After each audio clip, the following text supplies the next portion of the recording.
The world is saved.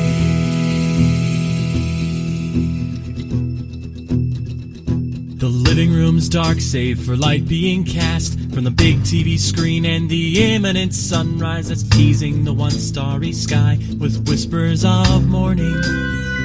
Hey, George. Hey, Lions. How's it going? It's going good. I'm going to jump right into it, man. This was a roller coaster nostalgia trip for me. And I'm Dude, like... I mean, I don't know about you. I'm doing groovy. Yes! Groovy! Well, after like the 8th or ninth time in between levels, it's like there were other stupid 90s things you could have said. There were. But I mean, like, and after, to be fair, like after playing this game, at first I was like, oh man, this is groovy. And then towards the end, I was like, whoa, Nelly. So... It's just going to be like an hour of that, isn't it? So here's what we did. We played Earthworm Jim, specifically oh man, I miss that cartoon so much. I know, right? I'm sure I would hate it to death now, but so we played the Genesis version because there was a PC port that came out later, and there was a Super Nintendo version, and then there were like a bunch of remakes with like updated graphics, and then there was a sequel, and they remade that one a bunch. And didn't they also make one for like the N64 that was like a tremendous flop? Yeah, there was a third one that I know nothing about and never played, and I assume must have been really bad. Yeah, no, it was definitely like the Green Lantern of video games, where it's just kind of like it came out and you're like, oh, that sounds neat, and then everybody is just kind of like, it's terrible, and you're like, well, I'm glad I didn't waste my time, and then you just forget about it forever.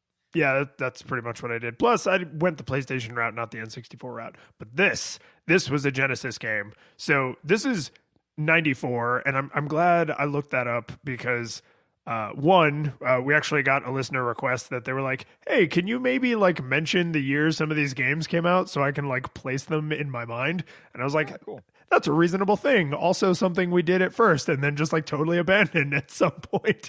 So we're back to doing that now. But I'm glad that I know it was 94 because if it had been like 91 or 92, I would have been like, man, this game was way ahead of its time. Like, it was so 90s. Like, is all of 90s culture based on Earthworm Jim?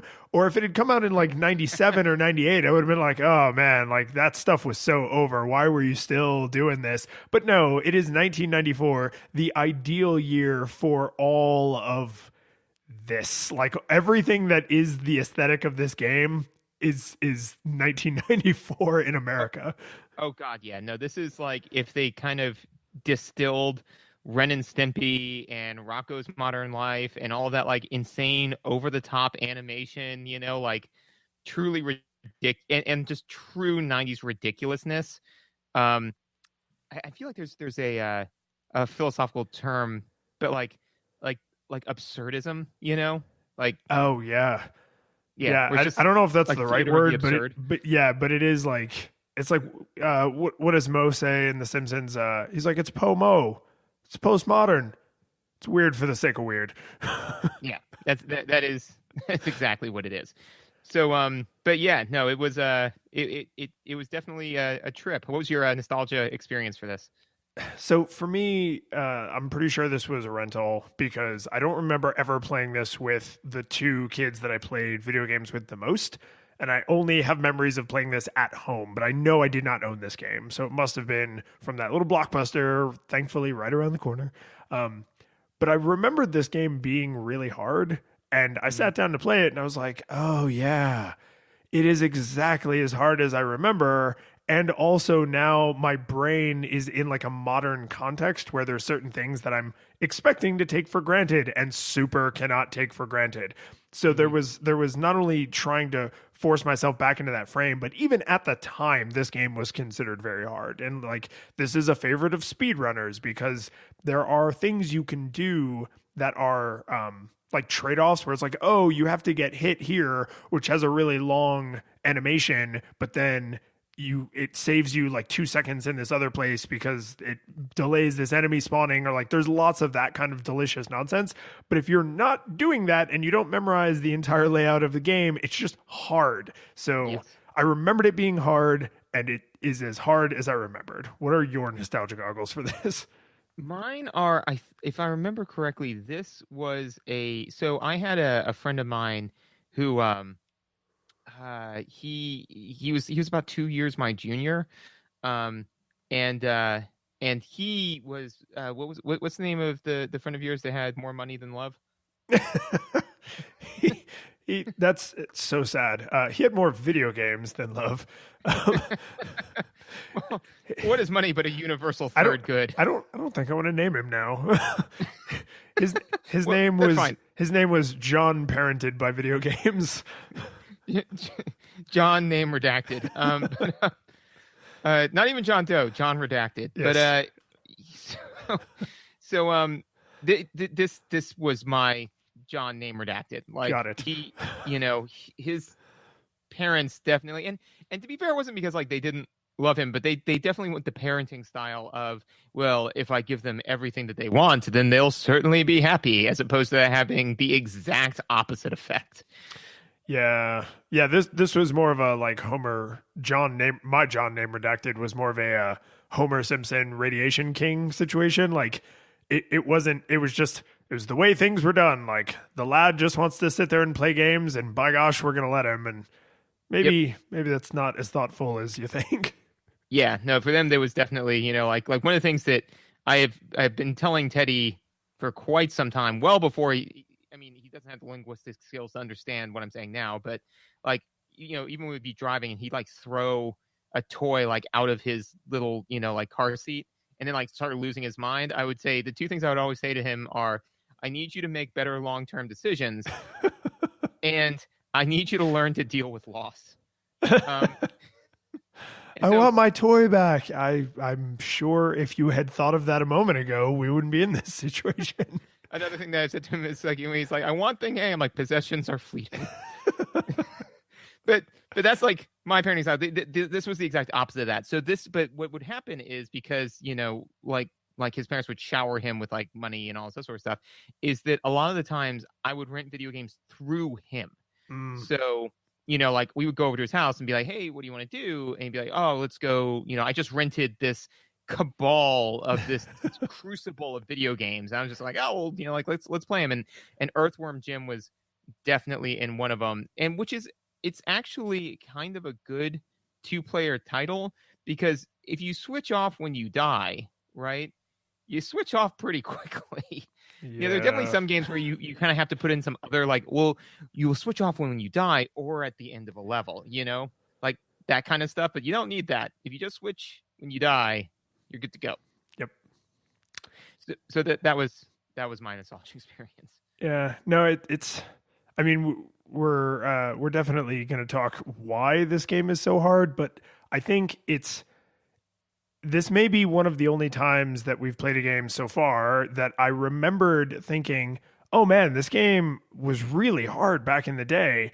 And we've now been tearing apart video games long enough that right as my brain started to be like, aha, but you're an adult now and you have years more experience of video gaming, the 12-year-old in my brain came screaming up to the forefront and was like, don't listen to that asshole.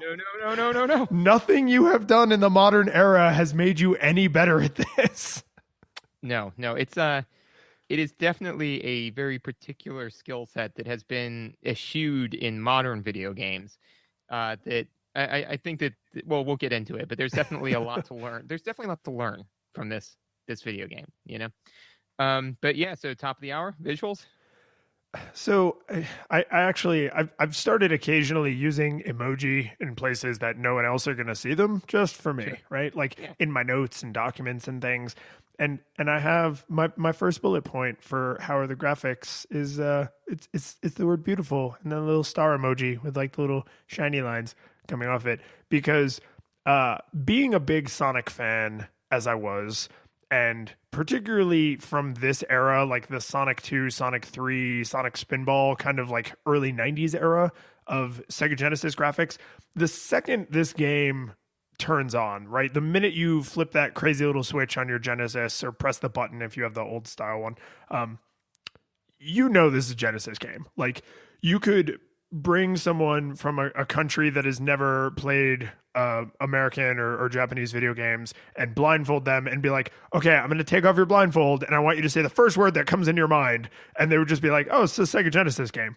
And like, there's something delightfully like muddy and like brown and green. And like, I love it. Like I think the graphics are really good. Like I think everything looks really excellent. Like it's really, really good pixel art. But I'm also super aware that there's just like a little, chord in my brain that this game is pulling on. And it's just like, that's some good Genesis graphics. Like it just feels good. Yeah. You're just kind of like the, the opium addict, or as a picture I saw recently, that said it was a picture of a rooster like emerging from the water, like a giant head of a rooster, right? And it said, "Release the Kraken," and and it said, yeah. So that to me is like what it is. Where you're just kind of like, oh man, that's a good just steady drip, you know? Oh yeah. Like, no, it's like the second the game turned on, because Earthworm Jim is on the Sega screen, like the logo title card. And so the second it starts up, you see him in all his Genesis glory. And I was just like, there it is. And actually, to your point, I think that this game is a really good one to reference if you really want to know or see a great distinction between like graphical power versus picking a really strong visual aesthetic and sticking with it, because that's the thing is that to me, the reason why this looks so good is because, and it's not because the graphics are amazing, right? Like if you were to compare the graphics to like Toy Story, the game, right? The graphics, the resolution is similar, Yeah. Like plus or minus, like you could look at the two of them and be like, you'd lob them in the same ballpark as far as like, graphical fidelity, but they just picked a very, very strong, like cartoony aesthetic, it's very much so. I mean, I don't know which came first, the TV show or the video game. I think it was actually the video game. Yeah. So someone look that up and then go outside and do your thing. Yep. Do the thing. How to get you know how to get in contact with us. Come on. I mean, they obviously the guy who wanted to have the years put in there. I assume that did he make bail or? I don't know. I mean, we promised we would keep up with people up to and including the police blotter, and everything that happens after that is the county's problem. But anyways, yeah, so basically they picked a very strong, unique art style, and they just stuck with it. This feels like almost like Rocko's Modern Life, the video game, as far as like the art style. So, and considering the time period that they were going for, that's exactly, I mean, they accomplished that with aplomb. They visually, in my opinion, they fell short in a number of areas, but the art style is not one of them. If you want to know, like I said, like if you wanted to distill off 80s animation into a video game, this will get you there. 90s even. But oh, sorry. I know we're just so old. All those decades run together. I agree with you. Yes, they absolutely have this beautiful cartoony art style.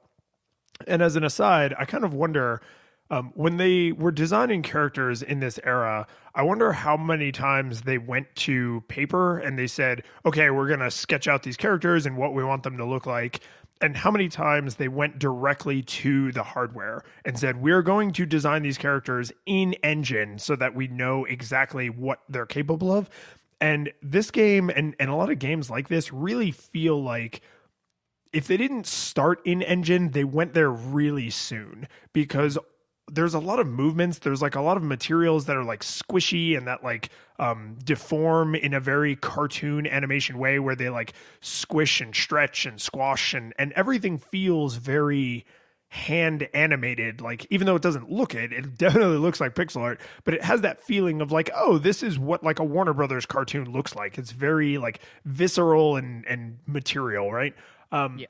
So I wonder, like, if they go directly to the engine or they get there as soon as they can, so that they don't design something on paper and then fall in love with it, and then when they get to the engine, be like, oh well, this doesn't look exactly how we imagined, but it's close as we could do. This really feels like they sat down with the Genesis art tools and they were like, okay, let's make an earthworm in a super suit, right? Let's make all these like weird enemies and things, and you can see across the levels that. Because there's a couple levels that are like two-parters where you kind of are in the same level. It's really one long level that they sort of cut in half so that if you die and continue, you don't start back at the beginning. But it's every level, every monster in the different levels, they're all 100% different, right? There is no palette swapping. There's no lazy background reuse. Like each, because I mean, technically you're on a different planet in every level. So like each level is completely different, feeling completely different, looking completely different, color palette, just everything totally different. And it's just really gorgeous, but really well thought out. Like if this game did in fact come before the cartoon, it really feels like they were trying to get a cartoon made, and for some reason they ended up making an entire like AAA title as a pilot. They're like, yeah, we want to make this cartoon. Let's just make an entire video game to show why the cartoon would look cool. Yeah, absolutely. And actually though, so I think that, and I don't know if this is always a double-edged sword, but the okay, so you mentioned the animations, and the animations are very lovingly crafted, and they are very cartoony, right? So I think that you kind of hit it on the head where like they stretch and move like cartoons stretch and move, you know? Like it's just kind of like, you know, when you pick Bugs Bunny up by the ears and like pull straight up, like he stretches and then snaps, you know? Yep. The same thing with like, for instance, the guy who burps fish at you. Oh yeah, the first like full level boss. Yeah. That guy, he literally kind of like first of all, he's huge, right? But like he like takes in a breath, and then like his midsection just becomes like, you know, like super narrow, and like his top section like becomes like super large, and then he burps out the fish, right? But it's all super exaggerated. So because of that, the hitbox becomes, I think, difficult to manage because the dimensions of the enemy are shifting wildly, you know? So I mean, like some of the enemies are better than others, but because of that like crazy animation, like there were, I mean, in my opinion, the hitbox is just atrocious, like as a general rule, you know? I mean, even like Earthworm Jim's like pulling the earthworm out and like whipping it. Yeah, the whip attack, yeah. Yeah, the whip attack. It's just kind of like, it's like these are, the hitboxes are not great, but I think that it may literally be a function of the fact that it's like, okay, well, when, you know, you've got like these like giant animations shifting, it's like, well, do you do multiple hitboxes and then those would have to grow and shrink? And so it's happening like quickly enough to where you're just kind of like, okay, well, or is it, if it's one hitbox, then they have to cut some of that out because these are not blocky enemies, you know? So, you know, it just becomes kind of a, I don't know if that's always a trade-off or a double-edged sword, but I definitely felt it in this game. Yeah, and I suspect you're probably, if not right on, like you're in the ballpark of what caused the hitboxes to be so atrociously bad, because your weapon only fires in like the eight cardinal directions. So it's not like, oh, well, I was a little high or a little low. Like if you are firing straight, you are firing straight in front of you, and you don't have to hit the enemy in like a sweet spot. If you make contact with them at all, then you hit them. And bullets travel instantly, right? It's like there's no, like the bullet doesn't actually travel out of your gun. Like the second you pull the trigger, they receive a hit, right? Do you know the term for that? Yes, but I can't think of it. Hit scan. Yeah, that.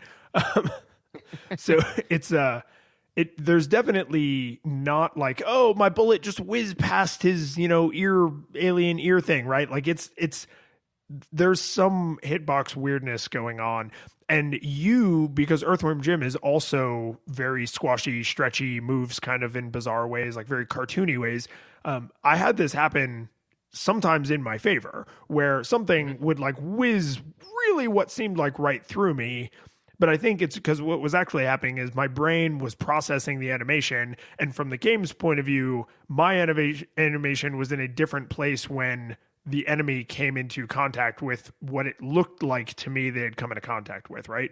So there's this like microsecond overlap of the visuals in my brain, but no actual overlap of the visuals in the hitbox. And then there were other times where it was like, oh, the game was running, so I just got hit. Like, right? So it's like both extremes were happening. Like, I took damage when I shouldn't have, and I gave damage when I shouldn't have, but I also avoided damage and avoided, or missed hitting an enemy when I felt like I should or shouldn't have. So, like, it's just sloppy hitboxing, like, all around. And there's a really good chance it's because of these, like, an enemy could like double in size, like they stretch all weird and then they like, squash all weird. So it's I don't know. You can't have just the hitbox be the same size the whole time. Right, because that would be way worse. And I mean, like, for example, like Earthworm Jim, when he jumps, like compare Earthworm Jim's jump animation to like Mario's, right? So Mario, when he jumps, right, like you move through the air, but realistically your feet just kind of go out to the side and your hand goes up. Yes, right? his dimensions change not at all. Exactly. No, and that's the point, right? Is because like his hitbox when he is standing still and his hitbox when he's jumping can be exactly the same because you are taking up the same physical space, so it'll feel right. Compare that to Earthworm Jim's jump animation where he literally like hitches a leg up, so now like one leg is distinctly higher than the other. And he jumps and pulls the other leg up, and then the first leg comes back down, and the other leg comes back down, all while his arms go up into the air and then come back down. Like, you've got to, I don't know for sure, but my assumption would be that there are at least 5 hitboxes in there. Oh yeah, there's probably like a main body, and then the limbs, and they're rectangles, and they squash or they move and overlap. Yep. Yeah, there would have to be, because otherwise your default hitbox would be half the friggin' screen. It'd be huge. Yeah, exactly. So I mean, and that's the thing too, is that maybe what they did is if there was a legs hitbox, right? Or I mean, I don't know like the type of power that this math like does, but they may have had to like cut corners where it's like, okay, well, what we'll just do is when like one leg is lower than the other, we'll just make that one hitbox the size and then like cut it off at like the bottom foot, like so their foot's not part of the hitbox, and then that just, again, as far as game feel goes, it just feels sloppy. But again, we've discussed this before, which is that I don't think that you can really. It's one thing to make a decision as long as it is made deliberately. Like I can get on board with that, right? And I think that they literally were like, we want to create a game that has a very distinct, strong, lovingly animated visual aesthetic. That's what we're going for. So you're playing this game like we talked about, like the core aesthetics. Like you're not, you're definitely playing it for the challenge for sure. But it's like, it's not like sensory. Like the visuals were also super important. They were like, that's what you're here for. You're here to basically be in Rocco's modern life. So yeah, they made a playable cartoon. Yeah. Oh, absolutely. And so they were just kind of like, so that's first. Everything else comes second, and I can dig that. Yeah. The places where it backfired though, because I mean the hitbox, like I feel like if someone did the math, they would be like, wow, a lot of older games had really terrible hitboxes. And hey, guess what? Yes, they did. And it was really annoying. And modern games use a lot of wizardry to make it seem like the hitboxes are fair, when in reality, a lot of the times they're also broken. So those were hard lessons to learn. But there's a couple other places where I felt like the visuals were not in it to win it. And 2 of them that were the most egregious to me is one, it was not always obvious to me what was in the foreground and background in terms of things I could directly interact with. And this feels like a little bit of a stretch, because if you really sit and just look at any screen, if you picked any random screen in the game and you were able to sit there and look at it, you would no problem be able to say like foreground, background, right? Like it'd be really, really easy. But when you're running, jumping, climbing trees, putting on makeup while you're up there, like there's all kinds of, I just dropped that on somebody earlier and they kind of looked at me like, what was that last part? So like if you're jumping around, like trying to avoid enemies and trying to, grab onto platforms and whip onto hooks and stuff, like there were just a few times where I was just like, what is in the background, especially in a couple of the the like the second to last and very last level, there's these platforms you have to jump on that until you stand on the first one, you could easily be part of the background. So I'm sure that this is a nostalgia goggles problem, right? Like my brain is no longer as good at saying this is exactly the foreground, this is exactly the background, because I don't actually think the art style in this game is to blame. I think that the art is lovingly rendered enough and the backgrounds actually have stuff going on. Like there is reason you would look into the background that you feel like there is a sense of depth that in reality the game does not have. There's everything that's in the foreground and there's everything that's in the background, and that's it. There are no other layers. And 12-year-old me probably did not have the problem that not 12-year-old me is having now. Well, and I think, too, that as we've said before, and kind of the point of this podcast is that games have gotten so much better at relaying that information visually that your mind has gotten lazier about picking it out. You know? Totally. And, but I mean, a couple of examples that I can give for this are, especially in level 1, is the tires, you know, because sometimes you can jump and be impacted by piles of tires, but there are also regularly piles of tires in the background. Right. You know? So, like, the first time I saw a pile of tires, I actually, like, kind of stopped, and I was just kind of like, I don't know where to go next, you know? Because I was like, there's just a pile of tires and, like, a wall. And I was like, wait, can I jump on that? And so it's kind of like the, what is it? The pile philosophy, right? Where... Go it's like on.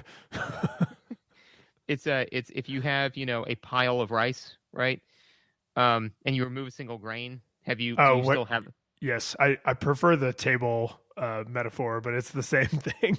Yeah, where it's like if you remove a single grain of rice, you still have a pile. But then by that successive logic, you would eventually have one grain of rice and still a pile of rice, right, if you've established that. So it's just, to me, it's just kind of like there is a point where there are enough tires that you can now interact with them, you know? Like, so if there's like a cluster of like 5 or 6 tires, well, that's going to be background. But if it's like 50 tires, then you can interact with it. So somewhere there's a threshold of tires that now means that they are now in the foreground and interactable. And also too, and this was definitely a good choice for visual sensory, but a bad choice as far as, you know, mechanically, in my opinion, which was, the ground, right, is typically very uneven. Like it moves up and down. You know, it's not like a Mario level where it's flat. No, the world is made of slopes. Yeah, and so, but it's not dead on slopes. It's in that like 3/4 view. Yeah, know? Where you can kind of see what he's standing on. Yeah, right. Where it's basically like, you know, it's even though you are at full profile, the sidewalk is not at full profile. It's as though you're like, you know, standing like 3 feet up and looking down at an angle at it. And so because of that, you know, and because the width of the sidewalk varies wildly, because again, that's the animation style, you can't really tell exactly where you're going to land, you know? Like you'll be off. Yeah. You know what I'm saying? Like where's the center, you know? So And that's not really that big a deal, and doesn't really impact things regularly. But, you know, if you like land on that, and you're just kind of like, oh, well, I'm going to land on that jump and then jump over this thing, but you end up landing like a hair later because the ground was a hair lower than you thought, and then you desperately press jump. Well, now you're jumping like 2 hairs later, and because of the also hitboxes that we discussed, you can get winged and take, you know, damage for that. You know, so it's just... And all of that is super kind of nitpicky and nuanced, but what it does, in my opinion, is it makes the game feel gummy, you know? Yeah. Where it's like you kind of feel like you're moving through a molasses a little bit, and the game doesn't feel very responsive, especially when you couple that with like the jump animation is an animation that takes a couple of frames, so that's a little bit slower. And then all of this adds up to just make it feel less responsive, you know? Yeah, and that's a large... The engine, the way Earthworm Jim moves through the world is a large part of what I have to address later. But the last thing I want to say about visuals is kind of in the same vein as the hitbox and not knowing where the ground is exactly, or like where you can grab onto a ledge exactly. There are several bosses that Susan just had to put up with an overwhelming amount of me swearing, because I was just like am I hurting him? Is this what the game wants? Like, I don't know. Like, I'm not getting any like useful feedback here at all, because some of the bosses, like the first boss, like he sort of transforms when you shoot him enough, the little garbage can monster. And then like the guy who vomits the fish, like when you hit him, he only vomits the fish when you hit him, right? So you get some feedback. And like Evil the cat, when you shoot him, he dies instantly, and there's like a little number on his chest because he has 9 lives. Get it? Right? And so like most of the bosses have this very, very clear visual feedback when you have caused damage or at least interacted with them, because some of them have like a pattern you have to deal with. There's a couple of the bosses that give no feedback at all. Their movement pattern is literally unchanged while you are shooting them in the face. And I found that to be really frustrating, because you build up this knowledge in the game where you're like, oh, okay, when I shoot a thing, if it takes more than 1 hit, it does this. And if it takes a lot of hits, like a boss, then it does, A, B, or C things depending on what's happening. And then a couple times they're just like, except not this time. And it's just like you're watching your bullet counter go down. You're just mowing this thing down like you're trying to cut grass with a firearm. Like, it's so ridiculous. And then they die, and you're like, oh, I guess somewhere in the last 10 minutes I did what the game wanted, but I really don't know what or when. Like, was it in the last 2 seconds I did what the game wanted and that boss has a really small amount of health?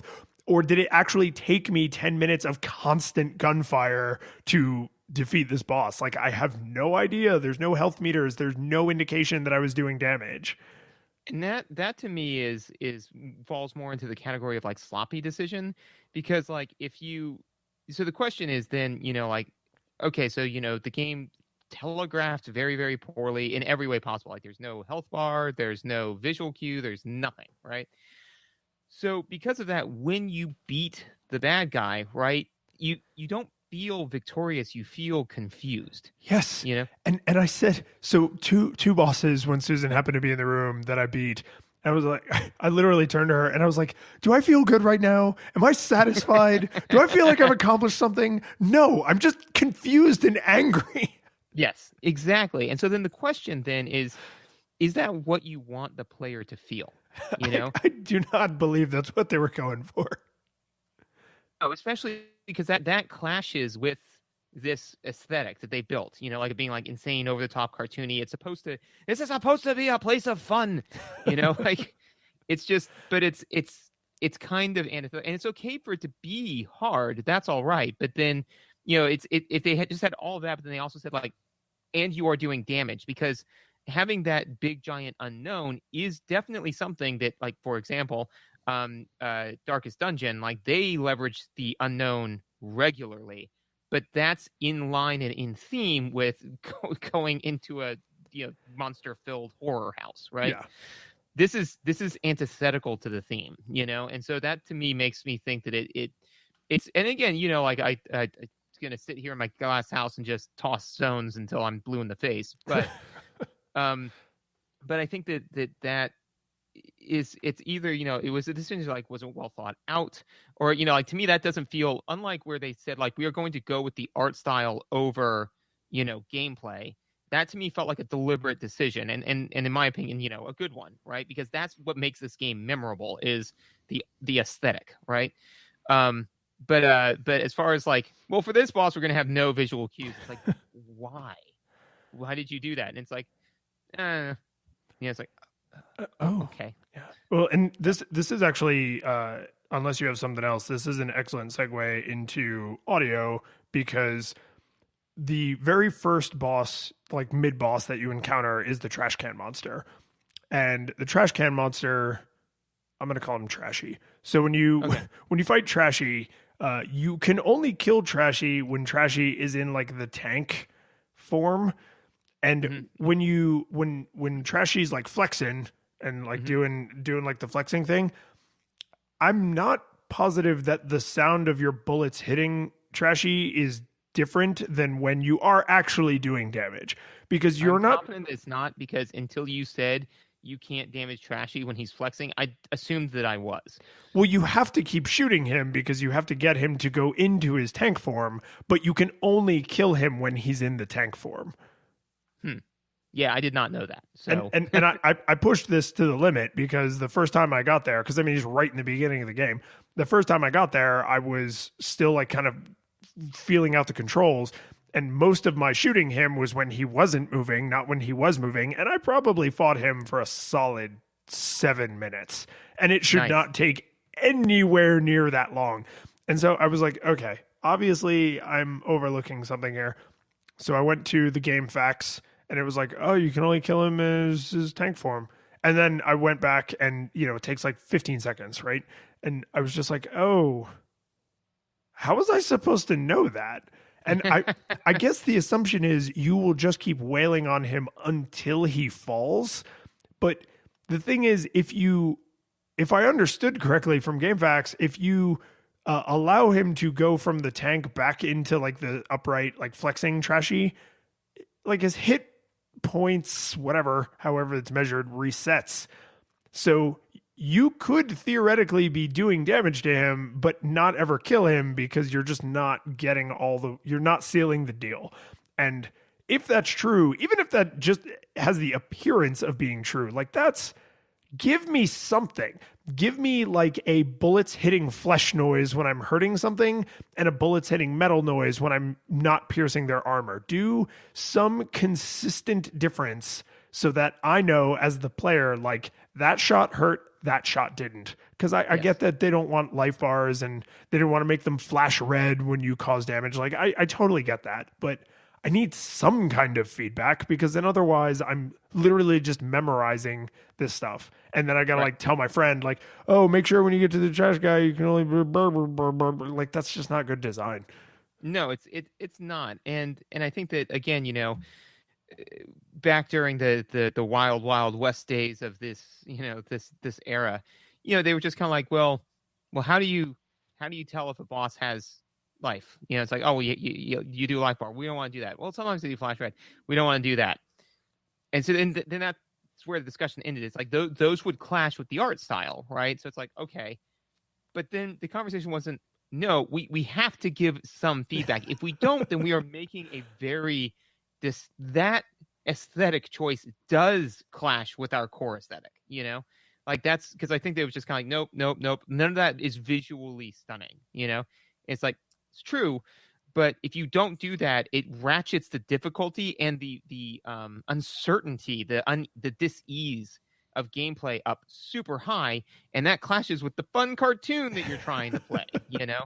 And that's not that wasn't. And then, you know, for them, they were like, oh, well, you know, the game's hard. That's fine. There are tons of hard games. It's like, this game isn't hard. This game is punishing. Yes. But they didn't.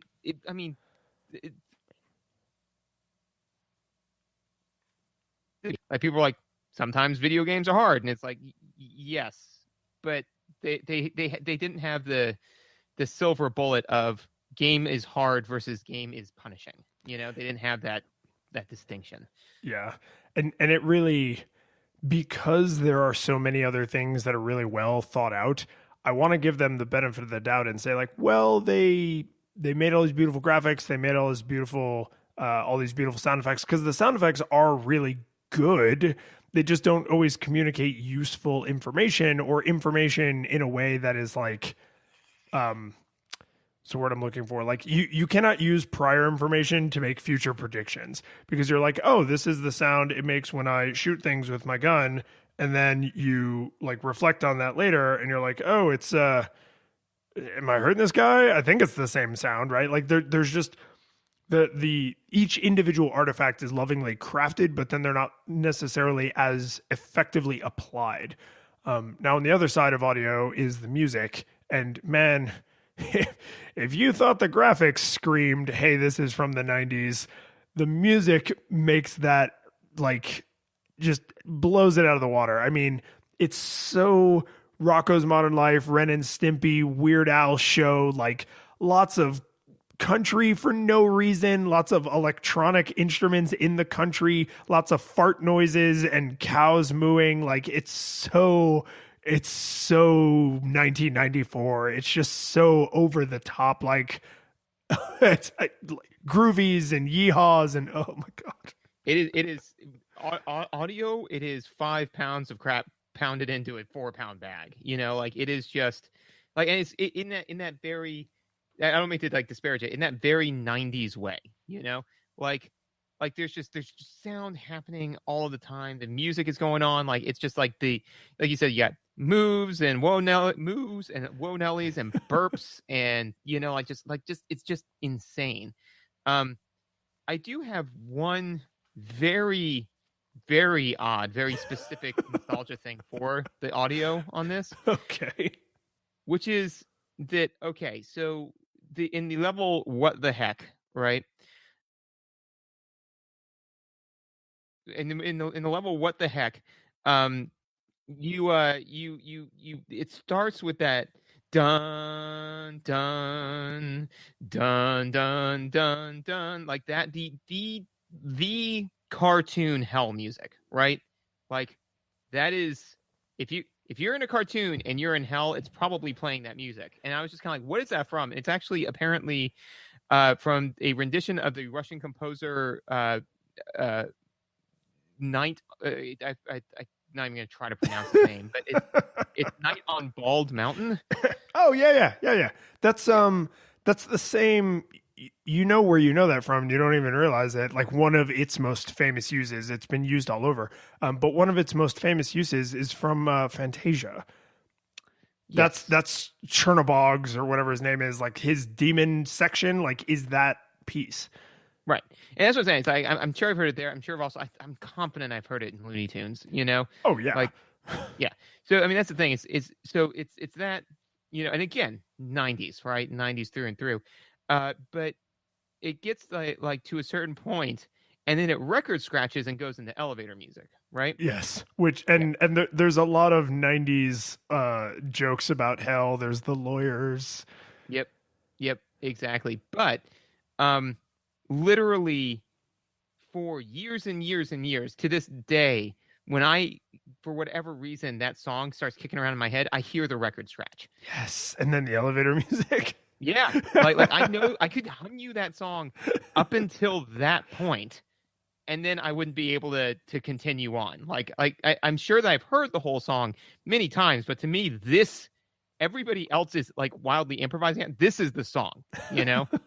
And it's just such a weird thing where I'm like, I did not play this game enough for it to have that kind of an impact on me, but for whatever reason it did. So yeah, that's the one weird music thing that I had where I was just kind of like, I'm not sure how I feel about this. Well, and so I think this raises a question I was hoping to have an opportunity to pose to you. And it's a shame that we don't have a podcast we can do that on. Oh, wait, here it is. Whoa. So I love Weird Al. I loved Weird Al as a kid. I've actually gotten to see him perform as an adult. And I associate a lot of the burp fart, like, yeehaw, kind of like, you know, crazy banjo, like zany 90s country. Like I associate a lot of that with him, and whether or not he was the most popular case of that, whether or not he was the originator of that or the popularizer of it, I don't really know, but I know for sure that in my mind that stuff is Weird Al sounding stuff. And I kind of have like the question we always ask, you know, is like, does it hold up? And what I'm wondering is, could someone like this that didn't live through it, like this, the music specifically, because at no other time in history can I think of, did we do this kind of Ren and Stimpy burps and farts, like weird noises in the middle of music and just like act as though that was normal. Right. And like having grown up at that time in history, you know, like 80s and 90s, like I absolutely hear that. And I mean, it's not my favorite genre of music. I don't put it on when I need to unwind after a long day at work, but like I do listen to it and I'm like, I remember those days, right? Like it is very nostalgic. And if you put Earthworm Jim in front of a kid who is like 15 right now, who was born in the 2000s, like I don't know if they could. They would be like, what is this? Like, why is there cows mooing in random country? Like, is this a country themed game, but in space, like a space Western? It's like, no, it's not that. It's kind of a lot of things. They definitely, and this was very true of the 90s. Like they used the like shotgun approach with theming, where it's just kind of like, it's all the themes, it's like, well, it's extreme. Well, yeah. And I think that the way I would kind of lovingly put it is that there is a high bandwidth on both visuals and music, right? Yes, a lot of throughput. Yeah, exactly. Like your brain. And I think that that's kind of why, our parents' generation were like, video games are ruining this generation. Like, how can you ever, like, look at all these kids with ADHD now. It's not because we've gotten better at diagnosing it. It's because they've got 15 million things going on at the same time. Like, that's the problem. And it's like, yeah, that's the problem. But honestly, I think that as far as just like the audio, I can't think of anything. Okay, so first of all, I think the audio and the visuals are very equivalent to in Futurama, where in Bender's game, right? Mm-hmm. When he's in the therapy chamber, and so it's like there's like a noise going off and like a light flashing and like an axe swinging back and forth near his face and like 15 rats crawling all over him, and it's like, yes, like you need to relax more, and then like you turn it back on. This is that, it's just kind of all of it all at the same time. So we are the robots and we find it soothing, but I think that anybody else would find it just kind of grating, because I'm trying to think if there's anything, if that kind of high bandwidth demand is like, if that's come back around yet. And I don't think that it has. I don't think I see too many media or genres that have that kind of thing going on, I think the only place I can think of this happening in video games today, and I'm not a perfect source of information for this, but the only place I can think of this happening in video games today is not with visuals and audio in the sense that they are zany and overwhelming, but that there's a ton of information that the player has to process. So think of a game like an Overwatch or like a MOBA, and it's like you are being fed huge amounts of information, some in visuals, some in audio, some literally in text, like all over the side of the screen. Like you're just being fed massive amounts of information you need to process in order to be even passingly effective at the game, right? And like in a game like Overwatch, like there's tons of audio cues you're being given, but they're all appropriate, I guess. Mm-hmm. Whereas like in Earthworm Jim, Rocko's Modern Life, Ren and Stimpy, MTV era, like a lot of the information you were being given was more like morning radio DJ. Did that fart tell me anything about what I need to do to win the game? No, it didn't. Like, did that like cow flying through the background tell me anything I need to know about like how to fight this boss? No, it didn't. Like, it was like zany for the sake of zany. And I don't think that that's bad, but I can't think of a time before the 90s that was really a thing. And it certainly doesn't seem like it's been a thing since. I mean, the closest I could come to, and this is a real stretch, would be like a Charlie Chaplin Three Stooges kind of thing, where there's just a lot of silliness happening all the time, like a vaudevillian kind of like, oh, this guy is like in the background, like he's trying to make pies, but he keeps like slipping and falling down. And then the other two stooges in the front, like they're arguing about something, and like his pants just fell down, and like he bent over to pick him up, and so the guy swung the pan around and he missed him and he hit himself in the face. Like that's the only other thing I can think. Now I kind of want to go watch Three Stooges. That's the only other thing I can think of that's like even close to this kind of just zany overload that the early 90s was so fond of. Sure. And to bring it to video games, so I think the main difference between, like the Three Stooges and let's say Earthworm Jim is being hit with a broad spectrum of information. I think is different by definition in other media, because the reader, the watcher, right, versus the player, the player is expected to then impact the situation, you know? So if I'm getting fed a tremendous amount of information and I'm just ignoring some of it, like in a old Three Stooges bit where like I can go back, or even in Futurama where I can go back and like rewatch and be like, oh, I missed this thing in the background before. Whereas in the video game, like, why am I dying? It's like, because you're missing this pertinent piece of information.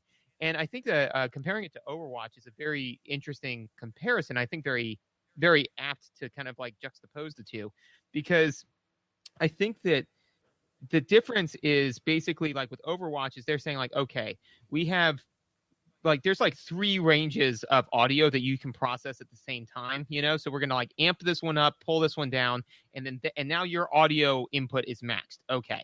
Now these are the types of visuals that you can process at the same time, you know, like how do we want to rank those? And this is the kind of text that you can process, like all of those different things, but they're all they're only giving you pertinent information, and they're very, very focused. So I think that the analogy would be like, it's kind of like white light versus lasers, right? Is it like with Earthworm Jim, there's a tremendous amount of basically white noise, both with the visuals and the audio, and they're all in this crazy interference pattern where like what you need is the red light. That's the information that you need, but there's all of these other different wavelengths and they're all interfering with one another. Whereas in like Overwatch, like we've been able to hone it to the point where we are only emitting on the color spectrum that you can absorb. And like we still have some interferences and we're still like honing it out, but we've gotten way better at honing those wavelengths, you know? But I would argue in Earthworm Jim's case specifically, but in this style of game and media, like when you're in hell or heck, when you're in Hiffle, the oh God. Oh, early Dragon Ball Z. You were so weird. Well, early American fan translation. Anyway, Yep. Like when you're in heck and the record scratch happens and the music changes, I don't think that was just them being like, oh, wouldn't it be funny? Like hell is elevator music and lawyers, har har. Like I think they actually want it to distract you. I think they want you to be playing that level for the first time, and it's like this ominous like hell music, and you're like, yeah, I'm in hell, and there's like cellos and like French horns, and I get that. And then there's the record scratch, and that actually might jar you enough to take damage or fall in a pit and die or something. Like it's not it. I don't think it's accidental. Like I think that those musical cues are chosen not just to be thematically appropriate, but to be noisy on purpose. Like kind of like how grunge music had a lot of like chains dragging on concrete sampled into the audio, because why not? Like Yep. there's a lot of clashing information you're being given almost as a, I don't want to say a lazy way to up the challenge, but it's like, hey, what if you had to sort out useful information from the useless information, but it was all given to you in the same box? Like you have no way just by looking at the box of being like useless sound, useless visual, useful sound, useful visual, right? You have to open the box and then be like, oh, this is worthless. And in that time you got like bit by a ghost demon thing. Like it, you know what I mean? Like it doesn't feel sloppy. It doesn't feel inconsiderate. I think they did it all on purpose. See, for me, I'm not sure that they did it on purpose to impact difficulty. I think that they did it on purpose for their theming, because that white light, that is 90s, you know, like that's what it is. I mean, you look at Rocko's Modern Life, Ren and Stimpy, it is very much so that white light of just like, we are going to just hit all the wavelengths. They've even got UV and infrared in there, and you're just not even seeing it, you know, like you got to put on different goggles, almost like nostalgia goggles, to see everything that's going on there. So I think that it's just kind of like, I'm not sure that if they did it on purpose to ratchet up the difficulty, but I think that they did do it on purpose to, you know, stay consistent with theming. I just think that, because the thing is that I don't really know if they, and I don't think that we'll ever really know, is if they set out to make a game hard in this way, you know? Because this game's really, really hard, and it's hard in some ways in a sloppy way, like we mentioned with like the hitboxes, and it's in some ways it's like hard in a more traditional way with like lives and continues and things like that, you know, taking damage, limited ammo, like all that sort of stuff. But I'm like, if you were trying to make a fun cartoon, were you also trying to make this very, very difficult game? Now, I definitely think that some of the difficulty is part of it. Like it is now part of the game. I just don't know if that's what they set out to do, and I'm just not sure on it. Yeah, I mean, this game, like pretty much every game we play, is from the era of if you're willing to memorize it, it's not that hard, right? Because like when you watch someone speedrun it, it's just they have what the mechanics can do so ingrained in their brain, and they have the layout of the level and the enemy placements so ingrained in their brain that they will come within a pixel of death. But they know they know that arc, when they swing on that hook or when they jump across that thing or whatever, that they're always just going to be within a pixel of death. No button press is ever going to make them go that hair higher where they accidentally collide with the death spikes. And it's when you watch someone speedrun a game, because I did watch a speedrun of Earthworm Jim because I was curious about some of the interesting like level hacks and stuff like that are built in. They're not glitches. Like if you know where to go, you can like hack your way through a level in remarkable time. And when you watch someone do that kind of thing, it's like, oh, this is the difference between walking on like a parking barrier, like the little concrete thing at the end. It's like you can walk on those for hundreds of feet across an entire parking lot, skipping between the gaps in between the parking barriers and think nothing of it. But if I put you on something 3 times as wide, 1,000 feet in the air, you would be terrified. You'd be shaking and you wouldn't know what you were doing, and you'd be so afraid you were going to fall, even though that task is way easier, right? So I think that's kind of what's happening in this game, but in a lot of games of this era is like once you can see the code and you're not seeing the matrix anymore, like it's just all lines of code to me, like then these people skip through heck as if it's no big deal, and then later the butt themed level that is there's a butt themed level. But like if you ever wanted to know if the game was 90s. Yep. But yeah, I think that's part of what's happening is like the audio is there to be overwhelming zany information, just like the visuals are. And if you stripped all that away, this game would not be that hard. No, it definitely wouldn't be that hard. And I think, and it wouldn't be. I mean, the question is, we both remember Earthworm Jim. We remember this game. It's kind of like, when I've said like to people, I think we've all fallen victim to this, where it's just like, oh man, that was a really good commercial. What were they selling? And you're like, don't know. It's like, it was a bad commercial. It may have been funny, it may have been enjoyable, but it was a bad commercial. It was a good short movie.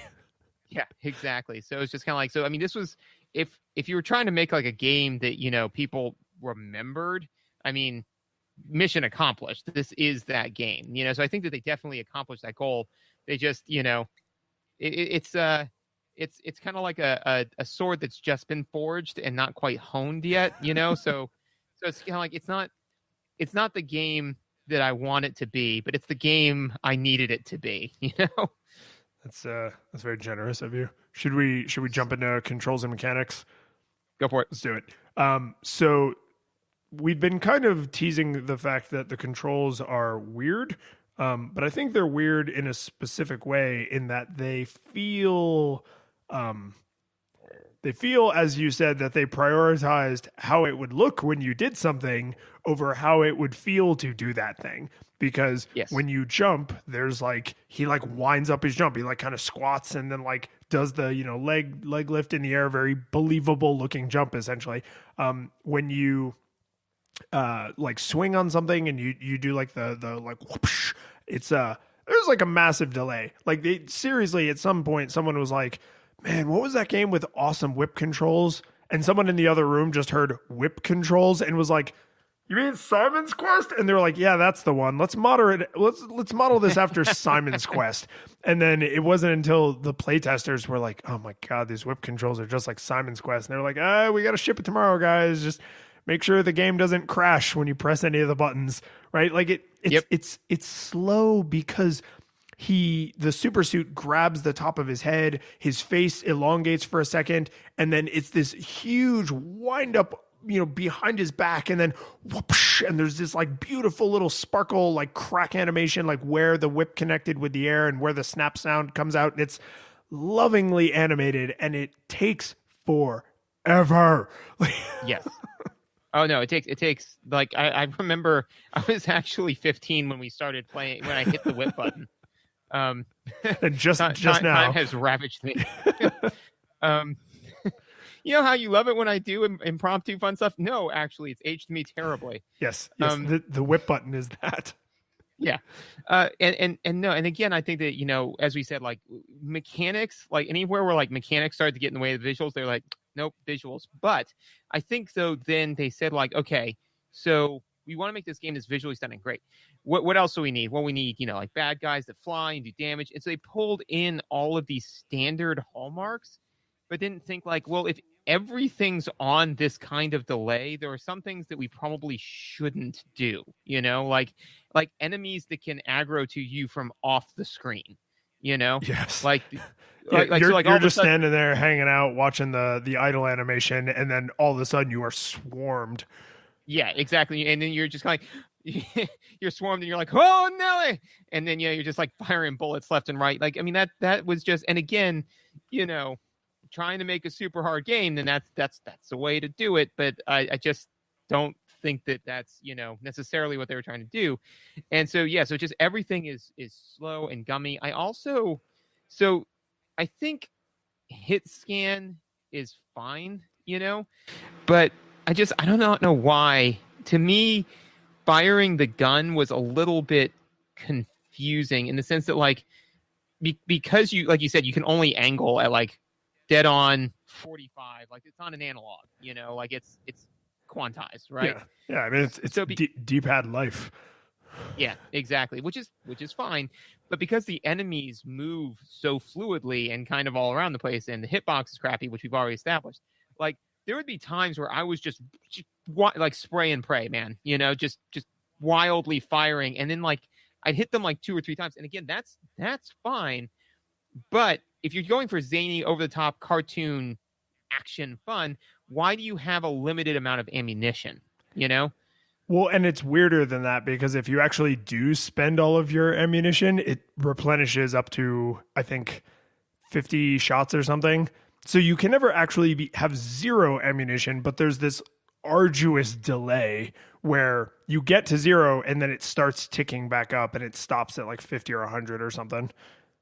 Which, I mean, so that's just building in waiting, Yeah, I mean, it's their way of punishing you for not managing your magic space gun better, which seems, it's like, why are there bullets? Like, I get that the super shot has limited shots, but like the regular gun, just let me fire it forever. Yeah, and that's the thing, is that, again, I think that this game, where it suffers from choices that are like where somebody said, well, you got a gun, you got to have ammo, and it's like, do you? It's like, yeah. Does my super intelligent earthworm inside a magical alien suit have to have a limited really? Like, that sentence scans? Okay, carry on. Yeah, like, all right, ship it.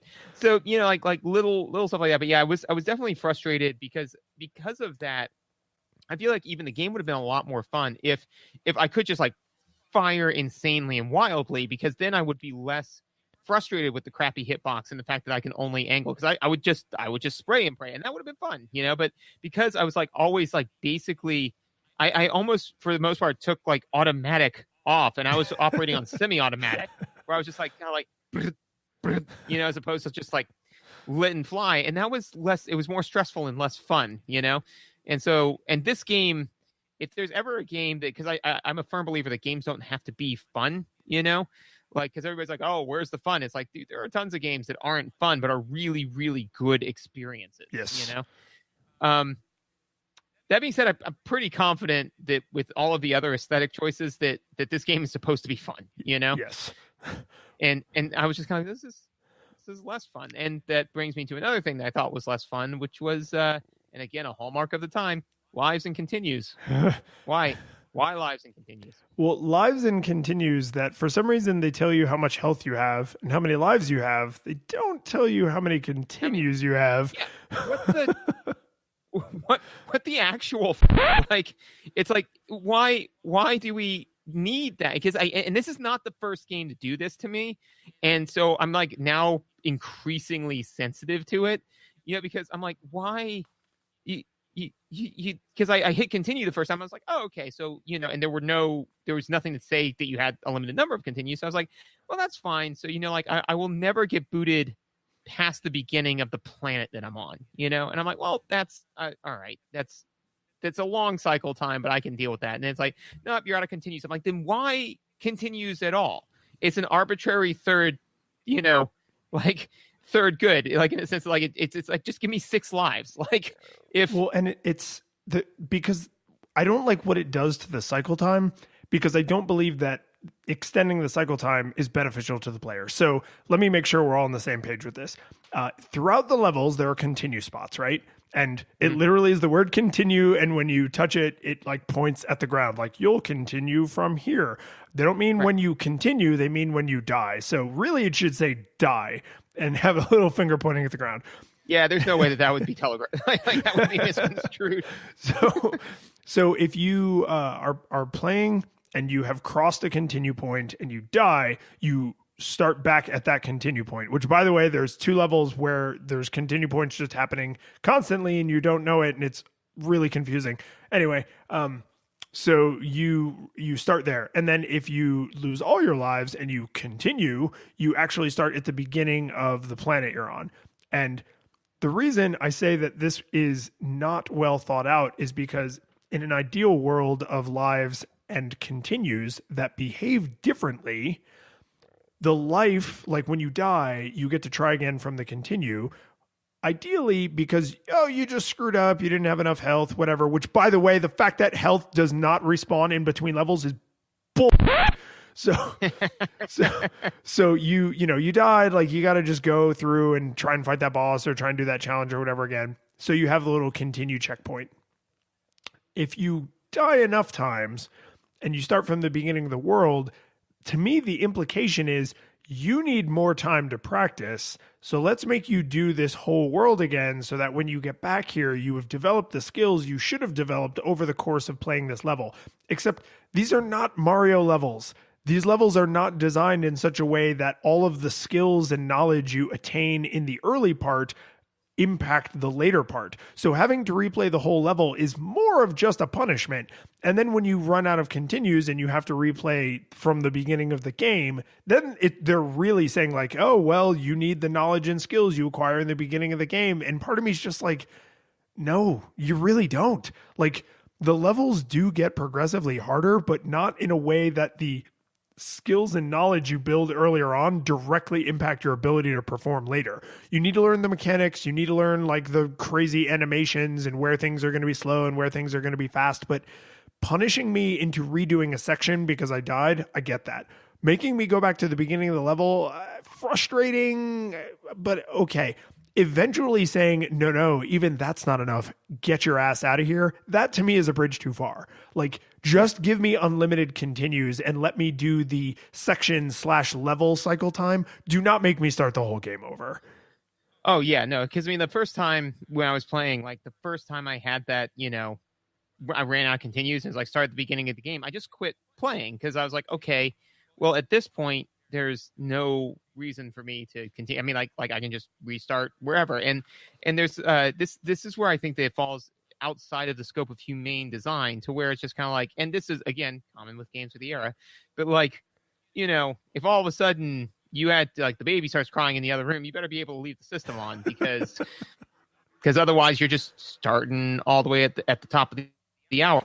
And you to now like link this to the beginning of the episode, and to be like, this is what it feels like just to play from the beginning. But no, so and so I think that this game, a good foil for this type of thing is Celeste, because Celeste is way harder than Earthworm Jim, but it can be because the cycle time is shorter, so it's just kind of like, if they were going for difficulty, it's like, dude, that's fine. Make it as difficult as you want to. And even if if they got the final product and they said, look, we went for this very distinct art style and it is gumming up the game something fierce, like this game is now way harder than it should be. And somebody said, okay, well, just take out the lives, if they basically did what they do in Celeste, and one of the things that Celeste does very well, where they say, dying is you learning, die a lot. Like, be proud of your deaths, you know? If they just lifted that out, then that would have completely, even on the tail end, that would have absolved the situation. But I think what happened was people said, look, man, you know, people are dropping a small fortune on this game because, you know, like, only kids play video games and kids don't make a lot of money. So, you know, this thing better have hours upon hours upon hours of gameplay to it. Well, how do we produce hours upon hours upon hours of gameplay? And it's supposed to say, like, well, you know what, we're going to, like, do, I mean, Celeste being a great masterclass, they say, like, oh, well, what we'll do is, you know, we'll make the game really, really hard and put in a good cycle time, but then, you know, put in different areas of even higher difficulty, you know, so that way you can play through the whole game, but then you can, like, you come back and you play other areas to try to get into, like, these, like, crevices and all this other sort of stuff. They just say, like, no, just kick them back to the beginning of the level when they continue, and then kick them back to the beginning of the game when they continue more than once. And that'll make them play forever, because then they've got to slog through all this stuff that they don't like. And that was just acceptable at the time. It's like, what if all relationships were abusive relationships? Like, we didn't know any better. You know, we were just like, this is the way things go. Now that we don't have, like, we have games that do it in a way that's way better and way more fun, you're like, oh God, I just put up with so much crap when I was younger. Yeah, it really, this is one of the few parts of the game, the cycle time, that I would say aged not just poorly, because lots of games, basically every game at the time did this, but in contrast to how well the visuals and the audio held up in terms of just, like, quality products, the mechanics of the cycle time stand out as being the game, the part that makes the game unfun. Because if the hitbox is really sloppy, but you don't lose hours of playtime because of some sloppy hitbox stuff, you feel differently about that than if you are like, oh, I've been playing for 90 minutes and now I have to start back at the beginning of the game because of some sloppy hitbox. You're like, now that sloppy hitbox has me a lot more pissed off, right? So it's just a different player experience. And there's a thing in the animations that I want to make sure I mention, because I want to know if you notice this. And this is one of those things that makes me just be like, okay, so the designers definitely knew what they were doing if they made both of these decisions in tandem. So first off, you cannot fire from the air. You can only shoot when you're on the ground, which is, I don't like it. I don't like that. Like, I disagree with that choice, but I don't think it breaks the game. It's just something you have to plan around. So, and you can use your whip, which can hurt most enemies. So when you're on the ground and you're firing, no matter what you are doing, as long as you are in a place where drawing your pistol is an option, you go from whatever you are doing to firing instantly. There are no intermediary frames of animation. I think literally zero. So you just stop the animation you were doing if you were walking or if you were, like, climbing on the you know, like, overhead chains or whatever, and you immediately start firing. When you stop firing, there is all of the recoil, because, you know, it's like a machine gun essentially in the form of a pistol, but, like, all of the recoil all happens at the end when you let go of the trigger. And he does this big dramatic, like, you know, because the super suit is super muscly, and he does this big dramatic, like, the pistol flies over his shoulder, and then, like, you go back to doing the Earthworm Jim run, and you can't do anything during that. Like, you can't do anything during that animation, and it's long. It's really long. So like, they obviously thought about that. If you can go from not defending yourself to instantly defending yourself, but then right after you stop defending yourself, there's like a half a second where you are completely helpless. And I'm just like, why? Why did they do that? Like, yes, it's a beautiful animation, but if I immediately hit the run button or jump or whatever, like, don't punish me by showing me your beautiful animation. Let me appreciate it when I don't need to immediately start running, jumping, climbing trees. Like, I'm here to save the princess. I have things to do. Right. And again, all of that would be fine, you know, if the cycle time was, like, way shorter. Because if you got, like, I mean, again, you know, comparing to the cycle time of Celeste, I mean, one could make the argument that Celeste is harder because you don't even have hit points, right? You know, like, you get one and done. Yeah, one and out. So, you know, like with this one, you do actually have hit points. So if I got tagged, I'd be like, well, you know, darn, like that the controls are a little bit gummy. That's fine, because I'm really having a blast, like, seeing all the visuals and, like, oh, I wonder what comes next. Nah, there's a lawyer in hell. That's just funny.